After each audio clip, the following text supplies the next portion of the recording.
Now that's real. Welcome back to Real Faith Conversations, where we try to talk about life, culture, and faith in the most genuine way possible. My name is Ryan Morris, and we are here with Deacon Todd Smith. Deacon, how you doing? I'm pretty darn good. How are you?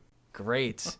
This is your first time on the show. Welcome to Real Faith Conversations. Thank you. It's a real pleasure to be here. How does it feel to be in this environment with the mics, the cameras going? What does that feel like? You know, it's funny. I've seen so many of these things on TV where you see the podcast folks and they're there and they're yakking away and it's a very natural thing for them. But then when you're actually doing it, it feels a little funny. It feels a little weird for sure. It does. But it almost feels like a little bit of pressure, right? Yeah. Not to give you pressure here, but it does. You got the cameras going. Yeah, and you've been a deacon here for how many years at St. Peter? At St. Peter, I've been here for 8 years now. Wow, so, 8 years already. Yeah. And wow. Before that in Baltimore for 5 years. So, is that right? Yeah. 6 years, actually, in Baltimore. Nice. Yeah. And so you came to St. Peter, and you've been happily ever after here since. Yeah, you know, it's been a real thrill to be here. This parish, I think, has been really lively through thick and thin, even through COVID. We've just been hanging in there. I mean, we're opening the doors, we're having masses, we're having all the different ministries out there doing everything that they can to minister to the people. You know, and we just keep trying to get the message out that God is alive and kicking, for sure. And that is a great message. And today we have a message. Today we're going to talk about and have a conversation about science and religion. Right? Yeah. Science, and then religion. Is that a battle that kids are having these days, or how does that work? I think it might be. Yeah. Yeah, I think a lot of people are. There's two types of groups, and then there's one in the middle, right? Where one side it's like all science or nothing. The other side is there's religion or nothing, right? And then there's that balancing act there where both kind of can coexist together and actually complement each other, right? Yeah. You know, I was when I was preparing for this, I was looking up some quotes and some information that might be helpful and informative. And one of the things I came across is a quote from Pope John Paul II. And it goes like this. It's only a couple lines. And he said a long time ago now, 1988, he said this: "Both religion and science must preserve their autonomy and their distinctiveness.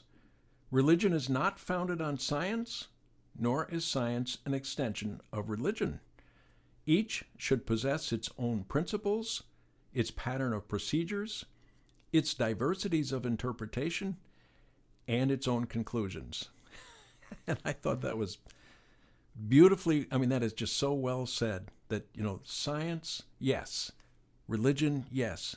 They are separate from each other, and yet they help each other. You know, they dovetail together. And that's what we kind of try to figure out, is how they dovetail together. Yeah, and this is a hard conversation to have because we're talking about things that are sort of unknown, right? A lot of times it's unobservable, but yet so real in so many ways, right? Yeah. And really, I think going back in the history, science kind of came out of the quest to know God more, right? It's a quest to understand creation a little bit, right? Yeah. Can you dive into that a little bit? Yeah, you know, that is an interesting thing because way back when, and, you know, we're going back even to the 1200s, the 1300s, and the science that existed then was obviously very, very primitive compared to the science today because, you know, they could only make certain observations based on the equipment that they had available to them. So, you know, we look at guys like, I've got a whole list of different people here that were famous scientists. You did your homework there. You have a lot of stuff. I did my homework. My high school and college teachers would be so proud of me just because of all the stuff that I've laid out here. They weren't very proud of me back then, but now they would be. But here's a guy, listen to this. Bonaventura Cavalieri, right? That's a tongue twister. Yeah, 1598 to 1647. And he came up with the principle in geometry that anticipated, get this, integral calculus. Oh. Integral calculus. Are we allowed to say that on this channel? Yeah, really. But what's interesting about this guy is he was actually a Jesuit priest. Wow. Yeah, so he was ordained, and yet he was a scientist, he was a mathematician. I have a list here of over 100 different priests and monks that were tremendous scholars. That Andrew Gordon was a Benedictine monk who, now he lived from 1712 to 1751, and yet he was a physicist, and he invented the first electric motor. Wow. And he was a Benedictine monk. You know, it goes on and on, the number of just wonderful innovations that these folks came up with. Even the Big Bang Theory. I'm sure a lot of kids today learn about the Big Bang Theory in astronomy classes or science classes, earth classes. What they may not know is that the man who came up with that was an abbot. And so he was actually a Belgian priest. He lived from 1894 to 1966.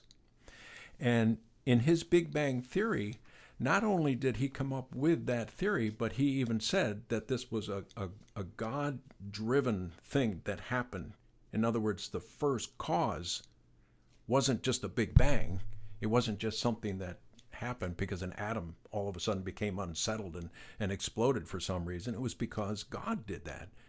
So, you know, I don't know if they necessarily teach that part of the theory in high schools or even in colleges for that matter.